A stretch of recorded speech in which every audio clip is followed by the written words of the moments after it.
Assalamualaikum warahmatullahi wabarakatuh. Ngapunten, sebelumnya perkenalkan saya Hurladip dari mahasiswa S2 Undip. Nih Gus, mungkin menanggapi fenomena sekarang muncul banyak teknologi yang termasuk AI Gus, seperti ChatGPT, GPT dan lain-lain. Nah, pertanyaan saya tentunya sekarang banyak mahasiswa khususnya yang jauh dari gurunya. Jadi kalau belajar kan harus ada sanatnya, ngoten nggih. Jadi sekarang banyak ketika kita punya problem khususnya keagamaan itu banyak tanyanya di ChatGPT Gus. Yang di situ tidak jelas sanatnya bagaimana, sumbernya bagaimana. Kalau dulu problematikanya adalah Google, tapi Google itu ada yang nulis. Nah, kan sekarang wonten namanya teknologi ChatGPT Gus. Itu tidak bersumber, siapa tahu penulisnya. Nah, pertanyaan saya, bagaimana hukum terhadap syariat atau bagaimana perspektif syariat Islam terhadap siapa sih yang nanti bertanggung jawab terhadap jawaban ini? Apakah nanti ketika ada jawaban yang dikeluarkan oleh ChatGPT ini, ketika kita sebagai seorang manusia atau sebagai seorang masyarakat, kita yang berdosa, atau mungkin dari pembuat aplikasinya Gus? Karena di situ tidak tertulis bahwa siapa penulis ini, karena di situ jawaban tersebut dilatih oleh mesin teknologi Gus. Jadi inilah menjadi yang problematika saya ketika ada orang yang bertanya di ChatGPT, ada jawaban, tapi ini nggak tahu siapa penulisnya karena dia dihasilkan oleh mesin seperti itu Gus. Nah, ini yang menjadi problematika saat ini Gus. Mohon jawabannya bagaimana menurut pandangan syariat terhadap problematika tersebut Gus. Terima kasih. Saya nggak yakin kalau ChatGPT itu tidak punya sumber. Jadi karena berhubung saya teknologi Gus, jadi di ChatGPT itu bersumber tapi dia berdasarkan kumpulan dari database dari Google. Nah, tapi itu tidak bersumber. Sudah cukup. Wes paham aku. Wes aku butuhku kuwi tok. Aku butuhku sampean hanya ngomong itu saja. Artinya apa? Dulu Pak, saya kan sudah tadi awal ya. Dulu guru-guru kita itu sebetulnya, ya kita sendiri sebagai para santri itu dosanya banyak loh. Jangan kamu pikir dosanya nggak banyak. Di antaranya adalah dari dulu sebetulnya kan kita tadi udah disampaikan alal akil ayyakuna basiran bizamani mukbilan ala sya'ni. Seorang santri, seorang pelajar yang cerdas itu adalah yang paling ngerti dengan eranya dan paling tahu apa yang harus ia hadapi dan ke depan mau bagaimana. Mukbilan ala sya'ni. Dia ngerti betul, dia sedang duduk di situasi kayak apa, perjuangannya model kayak apa. Makanya tadi kenapa saya tanyakan itu, tujuan saya hanya akan ngomong begini. Di antara dosa jariah kita sebagai santri adalah minimnya kita ikut menyumbangsihkan apa yang kita ketahui di ranah-ranah teknologi itu.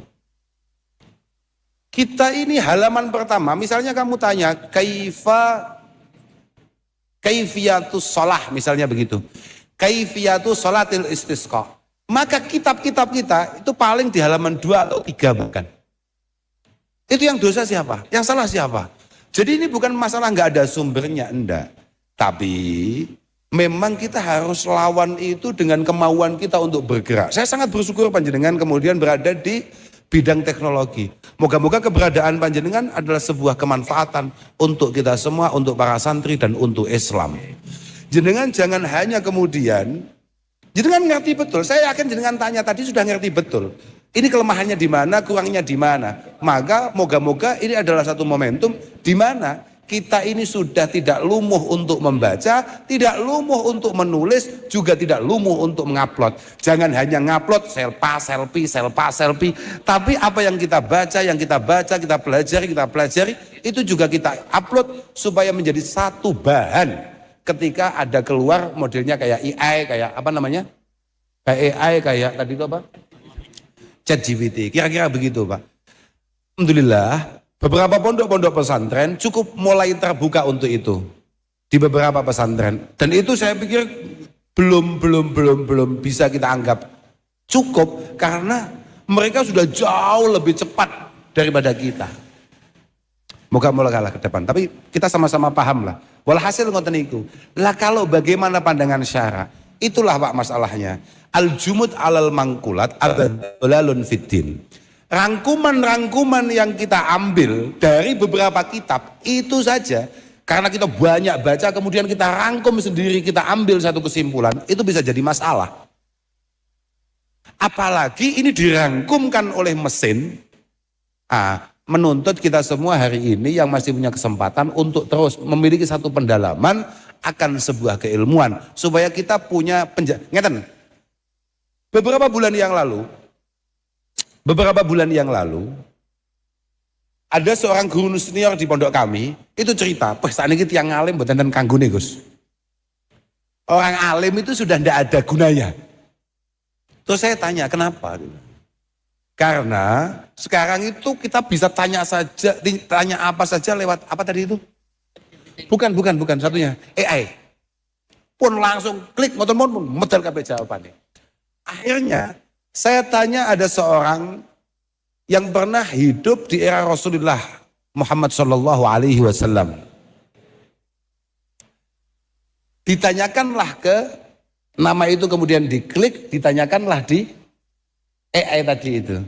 Keluar sahabiyun, rajulun, sahabiyun, syahirun dan lain sebagainya. Ini adalah laki-laki membersamai Rasulullah, beliau cukup populer, begini-begini, pokoknya api. Padahal orang ini matinya kafir karena dia ini dulu terlibat pendirian Masjid Dirar. Masjid Dirar. Artinya apa? Masih ada ruang kosong di sana untuk kemudian kita ikut terlibat. Paham berapa? Lah tapi kan ngerti nenek iki masalah harus ada keilmuan sebelumnya. Kalau tidak, oke saja. Wapi iki, oke cocok, oke cocok. Artinya saya tidak percaya kalau kemudian dikatakan bahwa wong alim wis gak enek faedah. Enggak juga. Tapi orang alim tidak boleh tutup mata bahwa kecepatan ini harus juga kita tangkap sebagai media dakwah kita. Kira-kira begitu Pak. Ngoten Pak. Mugi-mugi sampean paringi sukses. Saya menunggu karya-karya kamu di tahun-tahun ke depan.